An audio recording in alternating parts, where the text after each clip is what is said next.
E aí, turma querida do Vai Cair no Enem? Saiu o tema da redação do Enem 2022. Nós ainda não temos textos motivadores, mas a proposta é desafios para a valorização de comunidades e povos tradicionais no Brasil. E olhe, faz um mês que eu dou aulões, aulões e aulões e chamo a atenção para a pegadinha preferida do Enem. Quando essa pegadinha se concentra ou na palavra caminhos ou na palavra desafios. Então, quem está escrevendo a redação tem que apresentar 2 desafios para valorizar esse grupo, as comunidades e povos tradicionais do Brasil. Nós não sabemos se os textos de apoio vão se concentrar nos indígenas ou se esses textos vão abordar, além dos indígenas, os quilombolas, aquelas comunidades tradicionais de matriz africana ou de terreiro, os caboclos, até os pescadores artesanais. Mas o mais importante, quais seriam para você os grandes desafios de valorizações desses grupos? Quais seriam? Eu diria agora, pensando que é importantíssimo valorizar a cultura deles. E para valorizar a cultura é preciso garantir que esses grupos tenham o básico: acesso à água, acesso à alimentação, acesso à dignidade. Então, viu como é fácil? Os textos de apoio vão ser esclarecedores, vão apresentar informações e tem gente agora fazendo sim as melhores redações da vida deles. Tchau! Gente, é uma virada na temática das redações que vem sendo apresentadas nos últimos anos. Na verdade, a gente volta a discutir os grandes problemas sociais do Brasil.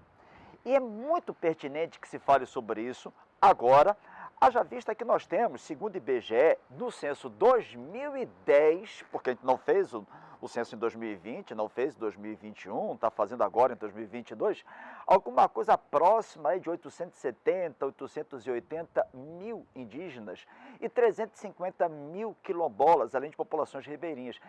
Peraí, Falcão, mas se nós temos 215 milhões de brasileiros, 1 milhão de comunidades tradicionais, por que elas são tão importantes? Sobretudo porque elas são vítimas de um genocídio de 5 séculos. É importante lembrar que quando os europeus chegaram ao Brasil, nós tínhamos alguma coisa em torno de 3 milhões e meio de indígenas vivendo no Brasil. E essa comunidade ela foi dizimada por doenças que foram trazidas, dizimada pela escravidão, dizimada pelo contato com tecnologias bélicas com as quais elas não estavam acostumadas. Em outras palavras, isso tem acontecido até agora. O pessoal tem que lembrar que do ano passado para cá não foram poucas as tragédias que se abateram, por exemplo, sobre as comunidades indígenas. Lembra? A gente teve 2 crianças, se não me engano, uma de 9 e outra de 7, que foram literalmente sugadas por uma draga de garimpo ilegal na beira do rio Uraricoera, lá no Amazonas. Agora aqui já vai o primeiro repertório. Galera, sabe quem foi que falou sobre esse mesmo rio? Mário de Andrade, no livro Macunaíma. Foi na beira do rio Uraricoera, esse mesmo onde essas 2 crianças, Yanomami, foram sugadas, foi nessa beira de rio que nasceu o mais importante anti-herói da nossa literatura. Ele próprio, uma expressão da nossa nacionalidade. Um índio preto que virou branco. Ele sendo, portanto, um amálgama do que nós brasileiros somos. Porque somos todos originalmente indígenas, que sofremos forte influência africana e aprendemos um modo de vida europeu. Veja, a gente está aqui agora conversando através de uma mídia que tem toda uma influência do universo todo, mundo todo, né? Então, essa perspectiva podia e deveria estar na prova de vocês. Peraí, Falcão, então eu posso ter feito uma abordagem histórica? Pode e deve. A gente falou muito também nesses últimos dias sobre o fato de que nós estamos num período marcado por 2 momentos importantíssimos da nossa história. 200 anos da independência e 100 anos da Semana de Arte Moderna. E galera, veja, todos esses 2 momentos foram momentos marcados pela busca da identidade nacional. E não dá para falar em identidade nacional sem falar dos povos tradicionais, são eles os que mais marcam o que de fato é ser brasileiro. Falcão, peraí, além de Macunaíma, será que tem outra referência que eu posso usar? Tem várias, tem pencas.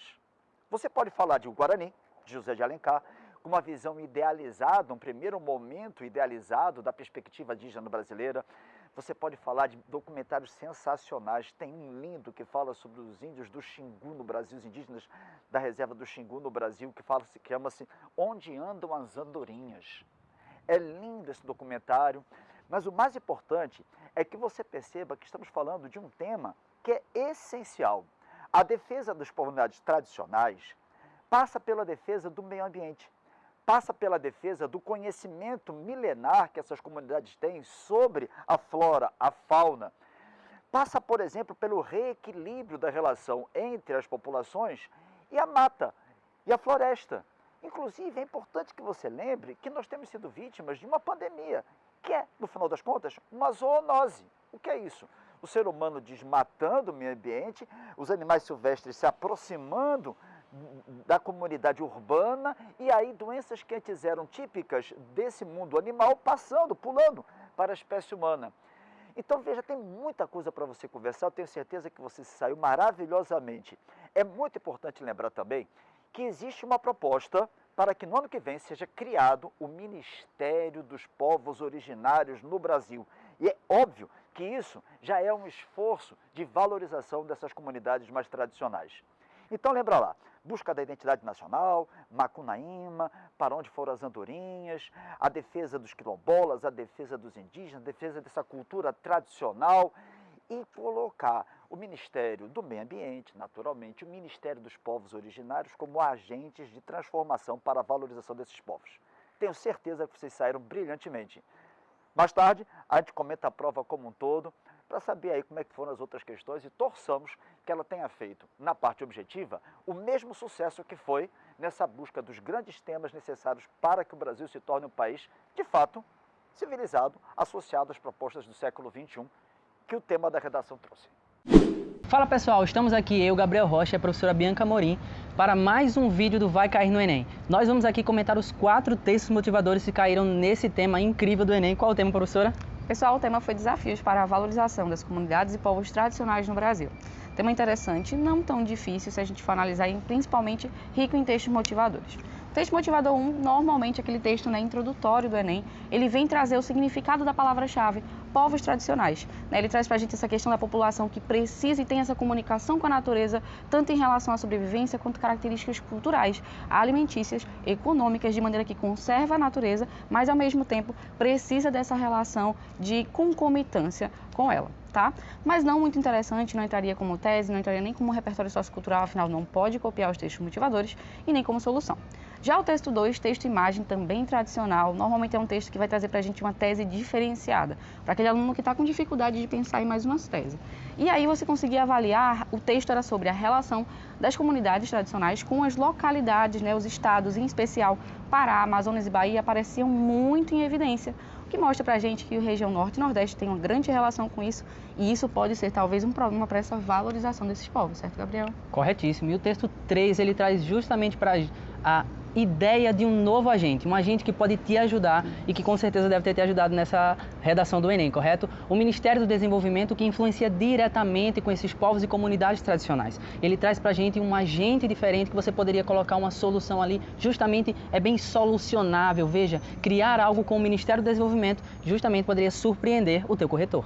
Exatamente, é interessante um texto motivador que o Enem sempre coloca, o governo quer tirar o dele da reta e falar, olha, existe um ministério, embora a gente tenha uma grande distinção, o ministério foi criado em 2006, o texto traz isso, mas a gente só tem que ter ação de uma política para essas comunidades em 2017, o que poderia ter trazido uma tese para a gente sobre essa questão de talvez um desinteresse governamental, além de, claro, mostrar para a gente que seria um possível agente da solução. Com certeza. E o texto número 4, ele vai finalizar para a gente com novas tecnologias, e é o que a gente vem falando durante todo esse tempo. O que essas novas empresas, as novas tecnologias influenciam nos povos e comunidades tradicionais? Será que elas estão ajudando esses povos estão contribuindo para a vivência desses povos em suas regiões ou estão atrapalhando essas empresas? E justamente a Carta da Amazônia, ela vai falar justamente isso no texto motivador 4. Vai falar que essas empresas elas estão implicando na biodiversidade desses povos tradicionais. Correto, professora? O que tem para incrementar aí para a gente desse texto motivador número 4? Para complementar, ele trazia como a evidência do tema. A gente tem a COP26, a reunião que sempre vai discutir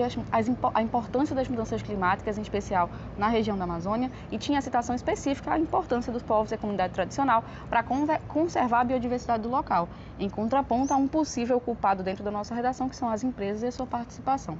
Então mostra a evidência do tema e por que ele é tão atual para estar presente hoje no Enem 2022. Com certeza. Então teríamos aí o texto motivador 3 te ajudando muito mais na parte da conclusão da redação e o texto motivador 4 te ajudando a desenvolver um problema, ou seja, utilizar ele nos seus desenvolvimentos.